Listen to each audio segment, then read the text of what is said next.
Eh bien, bonjour à toutes et à tous, meilleurs vœux, première vidéo de l'année 2023 sur cette chaîne. Je vous ai un peu abandonné par ici en fin d'année 2022, c'est vrai, bon, je vous ai abandonné une principale partie de l'année 2022, c'est vrai aussi. J'ai beaucoup été présente sur mon autre chaîne, donc qui maintenant ne s'appelle plus Il était une fois personnage, mais s'appelle Noisette et Chèvrefeuille, qui est à présent une chaîne de témoignages, vie de tous les jours, vie quotidienne. Donc vous y retrouverez des vlogs, vous y retrouverez des vidéos témoignages sur des sujets précis, mais ce sera sous contrepartie. Voilà, et là en fait je voulais juste vous faire un bilan lecture 2022. Je peux même pas vous faire de top cette année parce que j'ai pas énormément lu cette année. Alors pour les personnes qui ont vu les vlogmas, c'est un peu une redite. Pour les autres, en fait, 2022 a été catastrophique sur le plan de ma santé mentale. Le burn-out, le mot burn-out a été posé par mon médecin, mais car conditions de travail particulières en tant qu'intermittente, je n'ai pas pu m'arrêter. Donc, enfin bref, j'ai dû aller au bout de mes engagements, j'ai dû travailler jusqu'à la fin.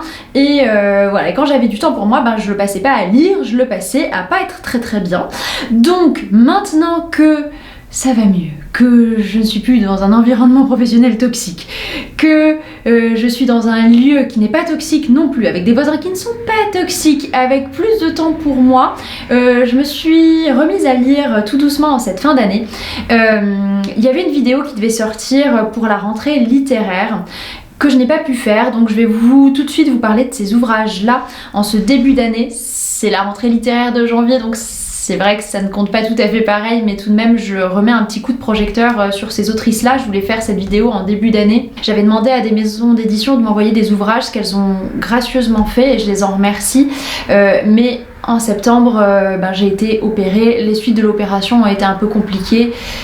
Il y a eu le mariage, il y a eu le déménagement, il y a eu beaucoup de choses qui ont fait que j'ai pas pu assurer mes engagements en septembre. Je vous parle tout de suite du premier ouvrage que je n'ai pas en format physique, que la maison d'édition m'avait envoyé en format numérique. C'est Du temps de ma splendeur de Aurélie Dijan, publié chez Julliard. Là, c'est un roman qui parle d'une femme qui va nous parler de son rapport avec sa mère, avec sa grand-mère. C'est un roman qui m'a énormément touchée, c'est un roman court, une écriture ciselée, précise, poétique. Voilà, c'est cette jeune femme aujourd'hui en fait qui décortique, remonte le fil de son lien avec sa mère, avec son père, avec sa grand-mère, son grand-père, l'héritage familial en fait. Pourquoi elle se sent plus proche de sa grand-mère que de sa mère, ce rapport de mère qui devient la rivale en fait au fur et à mesure de la vie, et même lorsqu'on est enfant presque, on a ce côté reine-mère dans Blanche-Neige, vous voyez, de cette mère qui est femme et qui veut rester la femme la plus belle de la maison et qui voit au fur et à mesure sa fille grandir et évoluer et la voit comme une rivale. Surtout qu'il y a une séparation avec le père de l'enfant, donc moi j'ai trouvé que c'était très beau, j'ai trouvé que c'était fort, que ça parlait de liens familiaux forts qui existent. Et cette relation-là avec la mère, je ne l'avais jamais lue comme ça, parce que soit ces relations sont souvent décrites de manière extrêmement toxique, ou au contraire les relations avec les mères sont idéalisées. Et là je trouve qu'on est bien dans cette ambiguïté qu'on peut parfois avoir avec ses parents en règle générale. C'est très touchant, ça parle de l'histoire, ça parle des origines aussi, c'est un récit des origines, un récit de où on vient, pourquoi on est ce qu'on est aujourd'hui, nos relations avec nos amours, comment sont-elles dictées et presque écrites dans l'enfance par rapport à nos parents, à leurs relations, aux relations qu'on entretient avec eux.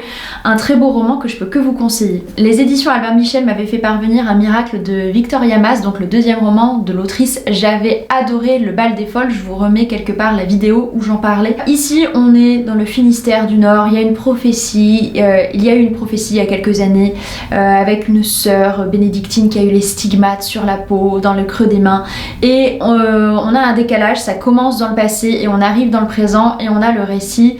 Il y a les personnages des sœurs dans le couvent qui sont présents, mais on a surtout deux adolescents qui sont mis en avant dans ce récit, deux adolescents en perdition, en recherche d'eux-mêmes, en recherche, en quête de sens. Donc on a tout un panel sur pas un aspect religieux mais un aspect spirituel. Je m'y attendais pas en fait à cet ouvrage-là. Au vu du bal des folles, moi je pensais déjà qu'on allait être une grande majorité dans le passé, puisqu'on parle de prophétie, de cette sœur qui a les stigmates, Moi je m'attendais plus en fait à un récit dans le passé et très peu de choses sur l'avenir, ou quelque chose avec un aller-retour.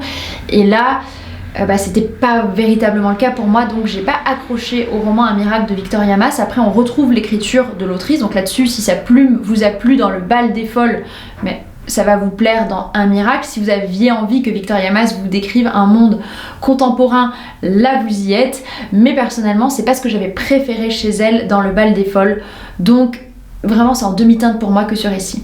J'ai lu cet essai qui m'a gentiment été envoyé par la maison d'édition Hors d'atteinte, donc autrice Ces grandes effacées qui ont fait l'histoire, écrit par Daphné Tikretzenis, pardon pour la prononciation. C'est donc un essai qui regroupe des autrices effacées de l'histoire sur une certaine période.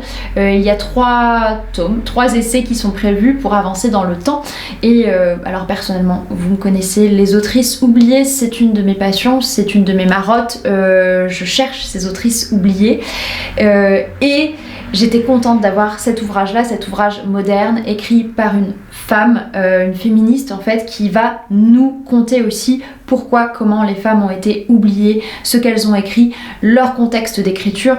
On a aussi quelques extraits qui nous permettent d'appréhender l'écriture. Alors vous voyez, c'est quand même un ouvrage court, donc c'est un ouvrage qui reste accessible. C'est une porte d'entrée en fait si vous voulez découvrir des autrices oubliées.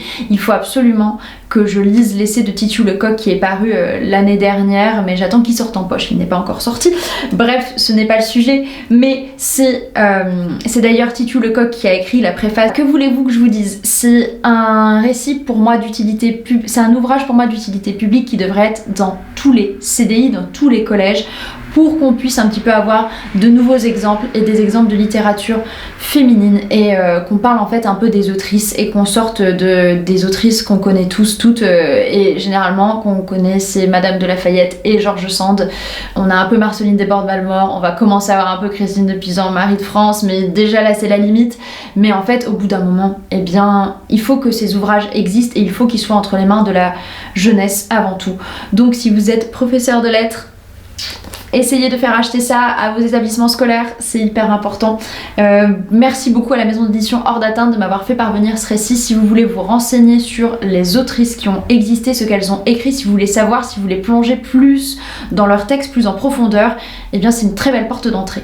Et enfin, le dernier livre de la rentrée littéraire, c'était Les Reines d'Emmanuel Pirotte, chez le Cherche-Midi éditeur. Alors, ce texte-là, c'est ma lecture peut-être la plus marquante de 2022, peut-être. C'est un monde post-apocalyptique. Le système patriarcal a été renversé, maintenant on est sous un joug matriarcal. On est revenu à un Moyen-Âge, parfois on est dans des choses très antiques, parfois on a des aspects très 19e aussi, c'est un univers très onirique, c'est un monde captivant, en tout cas que nous a décrit Emmanuel Pirotte ici, où ce sont les femmes qui sont au pouvoir et on voit bien que la cruauté n'a pas de genre, la cruauté par contre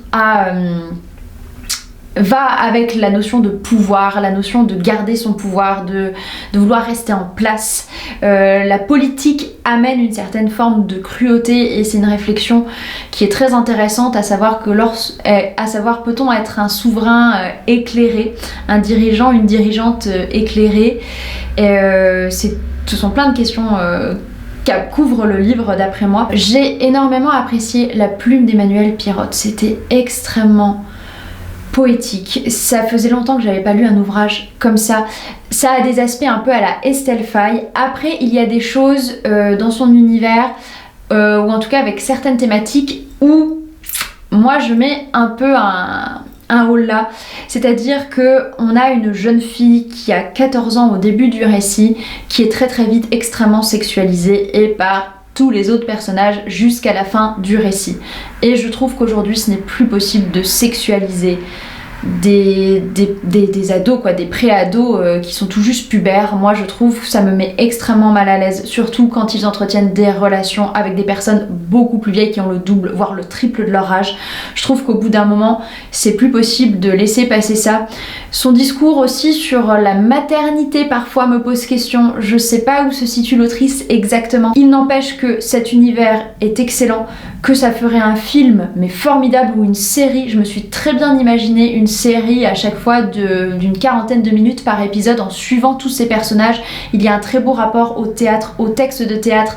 Si vous aimez Antigone d'Anouilh, si vous aimez Shakespeare, si vous aimez voir des personnages jouer et vivre des pièces et des émotions, lisez Les Reines d'Emmanuel Pirotte. C'est vraiment unique et original comme récit post-apocalyptique, ça offre une belle réflexion sur le monde, c'est poétique. Et bien voilà, je crois que moi c'est tout ce que j'avais à vous en dire. Je vais continuer avec le premier ouvrage, un peu rétropédalage dans le temps. Le premier ouvrage que j'ai lu en 2022, c'était Les Maudits de Joyce Carol Oates. C'était mon premier Joyce Carol Oates et mon Dieu, Les Maudits, ça m'a plongé dans une ambiance. Toutes les personnes qui ont lu Joyce Carol Oates et notamment sa trilogie gothique le disent. Donc moi j'ai commencé avec Les Maudits. Le résumé, c'est une jeune fille, le jour de son mariage, est kidnappée par quelqu'un qui semble être le diable ou le démon. On est dans les États-Unis du 19e siècle, on est dans une société extrêmement raciste, extrêmement puritaine. Alors je pense que moi je qualifierais ça d'un mélange d'Autant en emporte le vent avec un soupçon d'Edgar Allan Poe. C'est glauque, c'est suintant, c'est tordu. L'autrice elle nous balade comme ça du début à la fin du roman. On a une enquête qui est menée, on revient. En fait c'est un retour dans le passé, ce sont des chroniques. On essaie de savoir exactement ce qui s'est passé avec cette jeune fille qui ensuite est revenue et cette jeune fille ensuite maudit toute sa lignée, toute sa famille. En fait on a un peu de quelque chose des rois maudits de Maurice Druon, vraiment de cette malédiction familiale qui va les poursuivre. Enfin c'était vraiment grandiose. J'ai adoré ma lecture des Maudits de Joyce Carol Oates. J'ai très envie maintenant de continuer ces récits gothiques notamment plutôt que ces autres récits plus contemporains. Je pense que je vais vous parler par thématique plus que par ordre chronologique. J'ai pas lu énormément de romans cette année, j'ai plus lu de la poésie. Voilà, j'ai découvert la maison d'édition Frison Roche qui est propulsée par les belles lettres si je puis dire. Elle publie notamment des poèmes et des poétesses contemporaines qui publient en fait leurs écrits, leurs poèmes sur Instagram, qui ont été connus pour ça et leurs poèmes ont été repris et publiés sous forme papier. Et mon Dieu, mais j'ai adoré. Pour l'instant j'en ai une troisième là qui m'attend dans ma palle, mais j'ai déjà lu Tout ce que je n'ai jamais su te dire de Flore Perrault et Fragments de Brittany Lefebvre. Donc juste pour vous donner un amuse-bouche, un avant-goût de ce que vous pouvez trouver dans ces deux ouvrages. Dans Tout ce que j'ai jamais su te dire de Flore Perrault, vous pouvez trouver Je n'ai plus envie de vivre avec la peine des autres, je veux écrire les miennes. Voilà, quatre lignes, percutant, bien trouvé, bien ciselé. Ensuite dans Fragments de Brittany Lefebvre, là on a Combien de vies dans une vie nous est-il donné de vivre sans passer à côté de la nôtre? Le monde est grand et ma vie toute petite. C'est magique de voir des poétesses aujourd'hui écrire, c'est touchant. Moi j'ai envie de tout lire de cette maison d'édition, de toutes ces poétesses qui sont choisies parce qu'elles entrent en résonance avec moi qui écris aussi des poèmes. J'avais participé à le Poetinktober il y a quelques années et j'avais adoré et j'écris encore, mais pour moi dans des notes de téléphone je publie pas tout. Je me dis mais en fait c'est trop bête et je devrais moi aussi en fait faire partie de cette marche là de femmes poétesses qui disent le monde aujourd'hui, de femmes adultes aujourd'hui, de mon regard sur le monde, sur la jeunesse, sur tout. C'est important d'avoir ces témoignages là, qu'il nous reste ça, qu'il reste ça aux générations futures. Voilà, comme d'habitude je suis partie trop loin. En tout cas les éditions Frison Roche, merci à vous. Je vous disais l'année dernière que certainement ma plus belle découverte c'était l'anthologie Je serai le feu de Digli, et grâce à Digli j'ai eu dans ma bibliothèque, attendez, voilà, j'ai eu deux ouvrages de Rosemonde Gérard, dont un ouvrage qui est dédicacé par Rosemonde Gérard tout de même.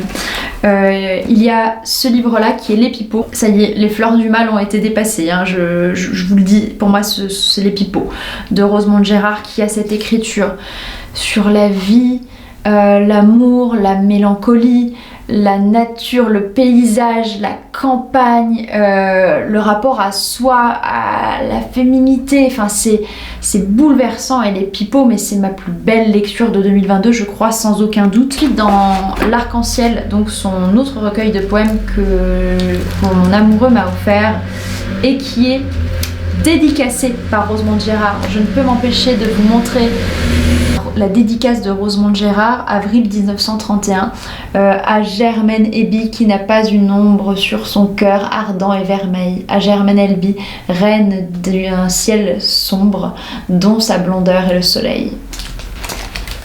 Enfin voilà, j'ai quand même Rosemonde Gérard, j'ai l'écriture de Rosemonde Gérard chez moi, c'est assez fou. Donc là, l'arc-en-ciel, j'ai moins apprécié que les pipeaux, ça m'a moins percuté, il est postérieur au pipeau celui-ci, mais on retrouve toujours ce rapport à la nature, à la montagne, à la campagne, au chagrin, à l'autre, à l'être aimé, au questionnement. Bref, il faut que Rosemonde Gérard soit redécouverte, il faut qu'on l'étudie en collège, s'il vous plaît. Faites étudier du Rosemonde Gérard. Avec mon amoureux qui est devenu mon mari, on lisait en 2021 et début 2022 des poèmes de Je serai le feu, on se lisait à voix haute tous les soirs, des poèmes de poétesses. Ensuite on a lu Rosemonde Gérard et on s'est dit on va lire des poèmes d'autrices très souvent en priorité. Et pour notre mariage, en fait, on avait décidé que chaque personne à la table aurait un poème de poétesse avec lui derrière en fait sa carte. Et donc pour ça on a lu des anthologies de poétesses dont 8 siècles de poésie féminine par Jeanne Moulin et Quelqu'un plus tard se souviendra de nous. Écoutez, je vais pas vous en dire plus, si vous cherchez à découvrir de nouvelles poétesses, voilà, 2 anthologies qui vous en parlent, qui vous en présentent. Et là je suis très émue par l'ouvrage que je vais vous présenter, on l'a pas encore terminé, on le savoure. Mon amoureux en fait a cherché pendant quasiment un an ce recueil pour Axel de Marie Nizet, dont parle Digli dans Je serai le feu, et Marie Nizet c'est celle avec Rosemonde qui nous avait le plus bouleversé. Ses poèmes sont... je sais pas, elle écrit ce recueil là parce que Axel de Missy, l'amour de sa vie, est mort. Il est mort en mer. Et elle demande à ce que ce recueil là ne soit publié qu'à titre posthume une fois qu'elle sera morte, et c'est bouleversant à lire, je suis très émue en vous en parlant. Et cet ouvrage est discontinué, il est plus trouvable, il est plus édité nulle part, et voilà, et mon amoureux a tout fait, a cherché, a fouillé de fond en comble, a mis des alertes sur 1001 sites pour qu'il ne nous échappe pas si jamais il était mis en ligne quelque part sur l'internet, et ce fut le cas. Donc pour mon anniversaire cette année, j'ai eu Pour Axel de Marie Nizet. Et c'est un ouvrage mais magnifique. Je peux pas... Là je tombe sur le pétale. Sous le portrait de mon amant, une rose meurt dans un verre. Elle agonise exquisément avant de s'effeuiller à terre. Un large pétale tombé, ainsi qu'une chose très lasse, se détache, glisse et tombée. Pieusement, je le ramasse. À son doux contact satiné, mes doigts s'émeuvent de tendresse. D'un lent mouvement obstiné, ce n'est pas lui que je caresse. Mon baiser pervers s'est posé, et mes lèvres se pâment d'aise sur le beau pétale rosé. Et ce n'est pas lui que je baise.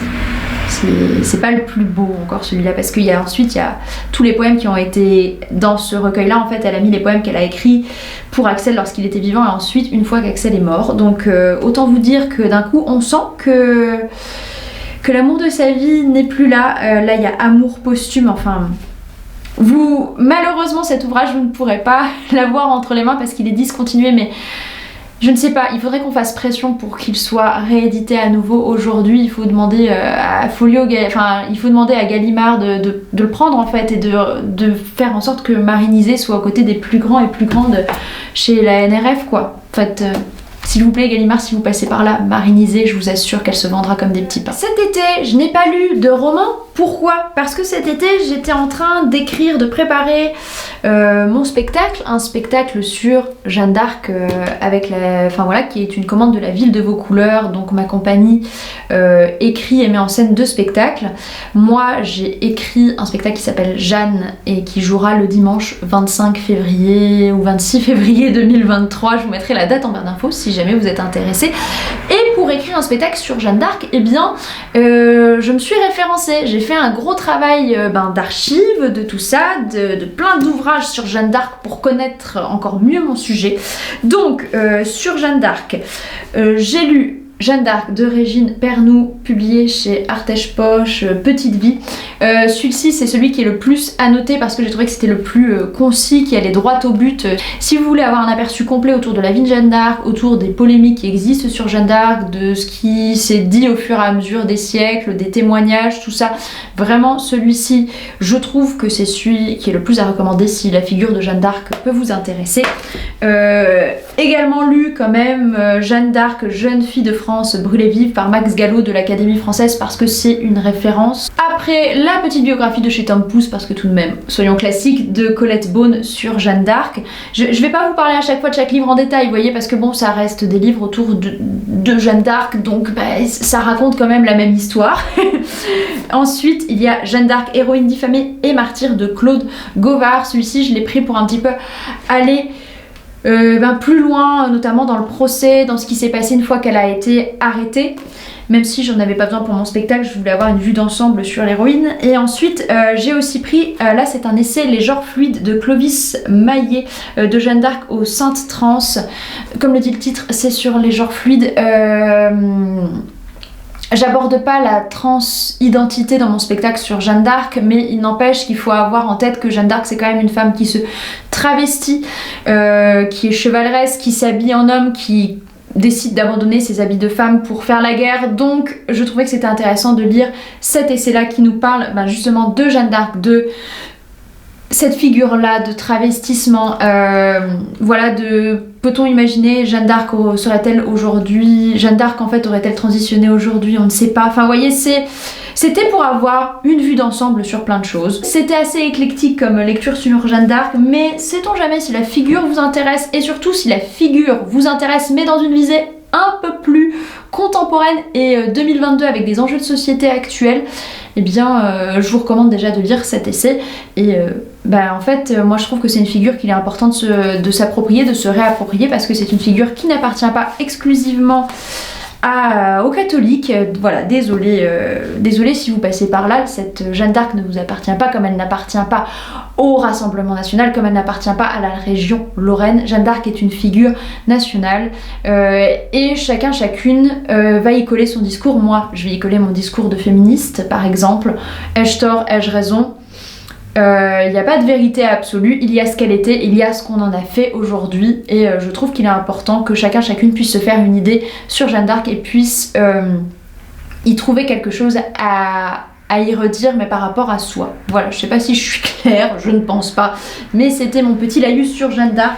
Au mois d'octobre, novembre, j'ai pas fait de pumpkin, mais j'ai quand même fait un petit automne de l'horreur. Voilà, j'ai lu des récits que je lis pas habituellement, qui font un tout petit peu peur, mais au niveau très petit de la peur, parce que je suis une flippette.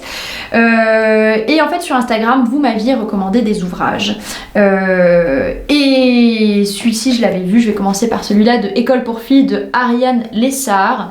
Résumé: un pensionnat perdu dans la forêt, des savoirs occultes, des adolescentes sauvages et parfois cruelles, des peurs et des désirs. C'est un ouvrage sombre, gothique, et l'autrice est poétesse québécoise. Donc là on est dans un roman, moi j'appelle ça les romans poétiques, vous voyez, c'est-à-dire que à chaque fois on a une des protagonistes de ce récit qui est dans ce pensionnat de jeunes filles, et chacune a une écriture, une façon de penser extrêmement particulière, et c'est retranscrit par l'autrice. Et c'est glauque, mon dieu, c'est glauque. En plus c'est très elliptique puisqu'on n'a pas un récit linéaire, on a vraiment des pensées comme ça, des bribes de pensées, de témoignages de ces personnages qui évoluent dans ce pensionnat où il se passe bien des choses, et on a toutes les saisons qui passent, qui défilent avec cette forêt, ces possibles cadavres enterrés dans la forêt, ces jeunes filles qui ont disparu, ce qui se passe dans le dortoir la nuit entre jeunes filles aussi, enfin oh là là là là là là là. C'était une lecture un peu dérangeante mais qui reste assez unique. J'ai jamais lu d'ouvrage comme ça, donc je suis très contente d'avoir fait la découverte de École pour filles cette année sous les conseils d'Adoria. L'affaire Charles Dexter Ward de Lovecraft. Lovecraft, j'en avais jamais lu jusqu'au bout. Je ne sais même plus ce que j'avais commencé de Lovecraft sur Kindle il y a très longtemps, mais ça m'avait pas happé. Et là, j'avoue que l'affaire Charles Dexter Ward, ça a marché, ça parle de l'affaire Charles Dexter Wilde, qui a un ancêtre qui était sorcier, qui a été brûlé à Salem, et on va mener cette enquête et il va y avoir de la démonologie, va y avoir... si vous aimez Lovecraft, vous aimerez. Mais si vous n'aimez pas Lovecraft, c'est vrai que c'est une belle porte d'entrée parce que là on est dans du fantastique, pur et dur. Et si vous aimez la période de Salem, des sorciers, sorcières de Salem, de la chasse aux sorcières, c'est vraiment pas mal, c'est très intéressant. Pareil sur... on est un peu comme dans Maudit de Joyce Carol Oates presque, mais de ces personnages qui sont maudits de génération en génération. Il y a une malédiction qui continue après la mort de personnages qui ont pactisé. Là c'était... Ouais, moi ça m'a vraiment plu, c'est assez court comme récit donc je vous le recommande. Sous les conseils de Morgane, j'ai lu Le Miroir des Sortilèges de Serge Bruchsolo. C'est un ouvrage qui est paru dans les années 2000. Là... on n'est pas forcément dans de l'horreur horrifique, mais on est dans un récit médiéval à suspense. On suit notre protagoniste, c'est un jeune écuyer qui suit son maître de tournoi en tournoi, et un jour son maître est battu par un chevalier comme ça, sans armure, et donc forcément l'écuyer devient... et donc l'écuyer du chevalier qui est mort devient l'écuyer du nouveau chevalier. Et en fait, ce nouveau chevalier est maudit, il y a une malédiction qui pèse sur lui. Et on l'envoie dans un château, dans le manoir des sortilèges, où il y a une reine terrible, une dame terrible qui a maudit toute la lande. Il y a des affaires très bizarres, des disparitions d'enfants, des meurtres, on veut réveiller les géants, on veut appeler les démons. Ils ont pour compagne une jeune, presque tzigane, vous voyez, une égyptienne. La figure un peu d'Esmeralda est évoquée, est évidente. Ça m'a plu comme récit, c'était prenant, mais on sent que ça date des années 2000 et que le male gaze sur les femmes, c'est pas très bien quoi. Hein. Vraiment, le regard sur les femmes, sur le désir des femmes, leurs envies, c'est pas cool. On a des personnages qui font des agressions sexuelles et des viols les uns sur les autres, et je trouve que la remise en cause à nouveau, elle est pas franche, vous voyez, c'est ce genre de récit là. C'était prenant, ça m'a plu, ça m'a remis dans la lecture à un moment où j'arrivais plus du tout à m'y mettre, à m'y remettre. Je pense que je ne lirai pas d'autres Serge Bruchsolo, mais écoutez, Le Manoir aux Sortilèges, peut-être qu'un jour je le relirai parce que c'était un bon page turner. Ça y est, j'ai enfin lu mon premier Shirley Jackson, La Maison Hantée. Oui, je ne regarderai pas la série Netflix, toujours pas. Peut-être que je regarderai le film qui avait été adapté dans les années 50, 60, je ne sais plus, peut-être c'était 70, peut-être même 80, non je crois pas que c'était 80, mais bref, dans la vieille adaptation cinématographique, ai-je encore besoin de présenter La Maison Hantée de Shirley Jackson? C'est un scientifique qui veut faire une expérience sur le paranormal, donc il va louer une maison, la maison hantée. Pour son expérience, la propriétaire de la maison, elle accepte de lui louer, mais à condition qu'il y ait un des héritiers de la maison qui soit avec lui. Il fait appel à deux jeunes filles également, donc on a Théodora d'un côté et Éléonore de l'autre, qui ont toutes les deux des accointances avec le paranormal.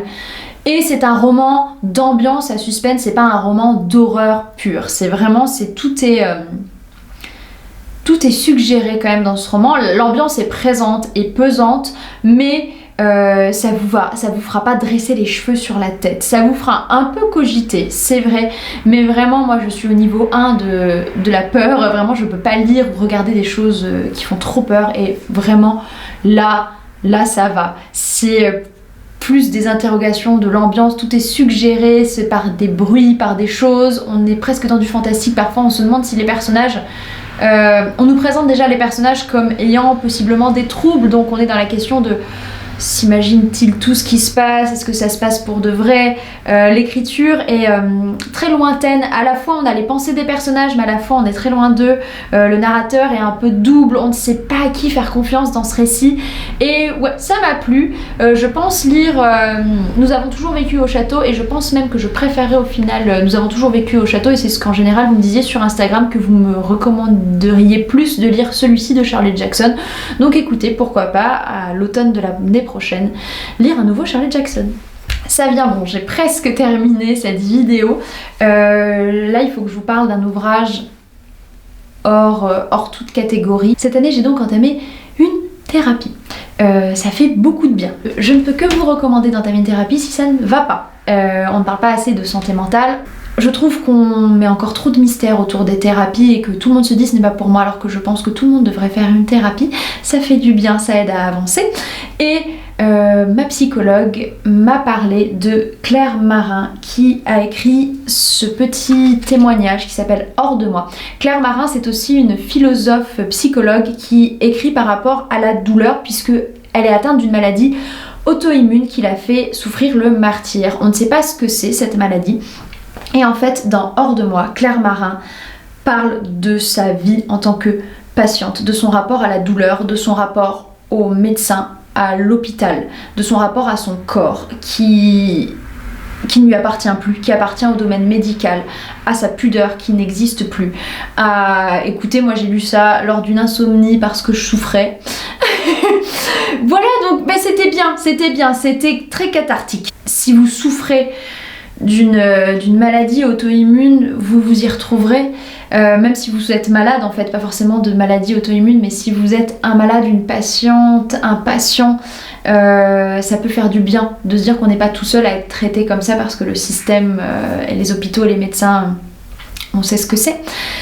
Et également en fait, je vous demande de le lire, même si vous n'êtes pas malade, parce que je pense que ces ouvrages-là, ces témoignages de malades devraient être lus, absolument, pour que les personnes valides comprennent c'est quoi notre quotidien, c'est quoi notre vie. Il n'y a pas d'échelle de la souffrance, il n'y a pas de but à atteindre dans la souffrance pour dire moi je souffre plus que toi. Non, mais il y a des degrés différents. Et le handicap invisible, pour le vivre au quotidien, c'est pas facile. Et lire que c'est un peu de mon existence dans un roman, c'est cathartique et je me dis mais il faut que les gens lisent ce genre d'ouvrage, il faut que les personnes le lisent parce que on ne sait jamais quand la maladie va ou peut frapper. C'est un peu pessimiste, excusez-moi, mais en fait c'est d'utilité publique d'avoir ça en tête en fait pour rester, je pense, humain et avoir en tête qu'il y a des personnes qui sont moins bien loties que nous dans leur quotidien. Patiente, c'est mon statut et l'ordre auquel je dois obéir. C'est un nom, un adjectif, un verbe à l'impératif. Ce qui me caractérise, c'est d'obéir à cet ordre qui m'est sans cesse implicitement rappelé. Patiente, attends que la crise passe, attends que la douleur diminue, attends que le sommeil te délivre, attends que cela fasse de l'effet.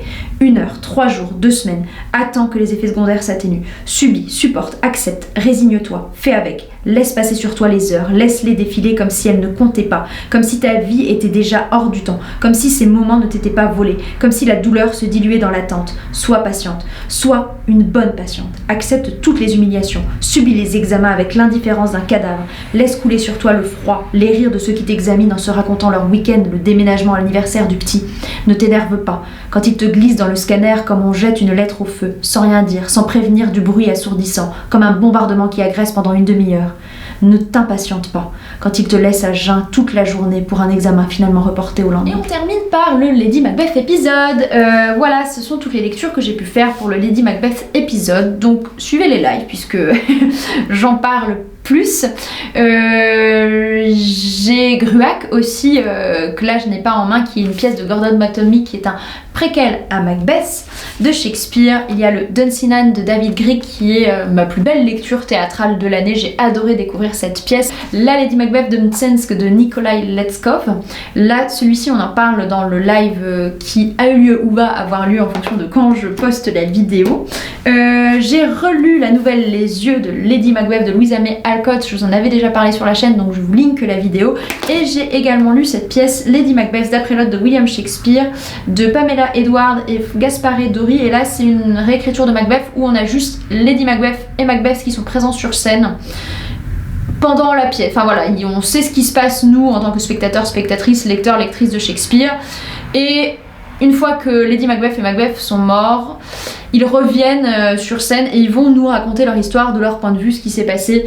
J'ai pas adhéré à la proposition du tout puisque là on fait de Lady Macbeth une mère qui a perdu son enfant et donc qui devient complètement folle et hystérique parce qu'elle a perdu son enfant et ça enlève beaucoup de grandeur au personnage, je trouve, de l'accès exclusivement dans ce parti pris là. Et bien voilà, ça y est, ma vidéo sur mes lectures de 2022 est faite. N'hésitez pas vous à me dire quelle a été votre meilleure lecture de l'année. J'essaye au plus tôt de vous faire une vidéo sur ce qui va se passer en 2023 par ici. Et bien écoutez, bonne année à nouveau et puis je vous dis à très bientôt.